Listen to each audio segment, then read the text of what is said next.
It shouldn't have happened. It did, and it's incumbent upon all parties involved to take a look at the situation long before. Let me rephrase the question. You wouldn't try to overturn the court decision, right? Well, that's not.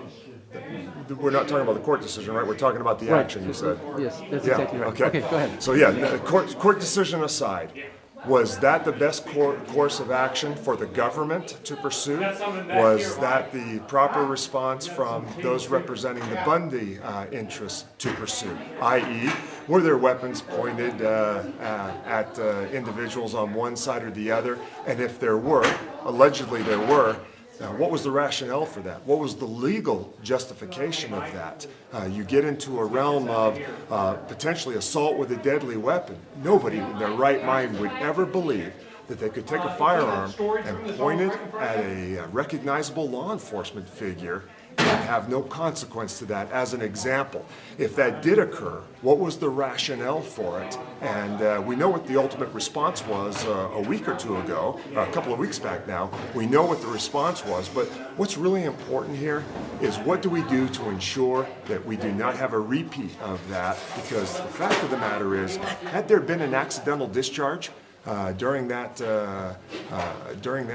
event, oh my goodness, tragedy over what? So it is incumbent that we investigate it, to take a look at what occurred, why it occurred, and to ensure that into the future that we avoid what was ultimately avoided this time, and that is the loss of life or injury over something that really truly becomes initially civil in nature and certainly not worth life or limb. So you would individuals that aim rifles at law enforcement officers would be considered civil rights activists? No, you can't. You can't do that. Yeah, we've recognized that since the beginning of time. Those individuals would be arrested. We have got to determine if it was done. Did somebody point a rifle? There are actual pictures with names at a law enforcement officer. Yes, right. At a crowd of people with law enforcement in them. Yeah, is that against the law?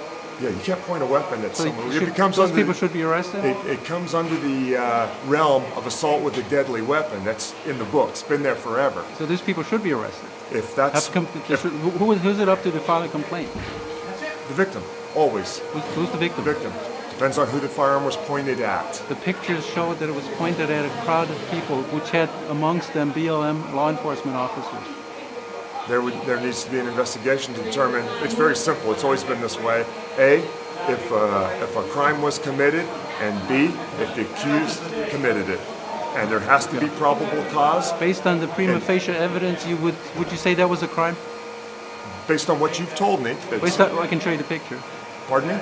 I can show you the picture? Yeah, I mean, that would be something that needs to be investigated. Published in the national news for the last 2 weeks? No, but, well, it hasn't been that clear. It shows people with weapons. It doesn't show them pointed at an individual. And it has witnesses, too. And that becomes the reason for an investigation. So. Okay, wonderful. Thank you. Okay.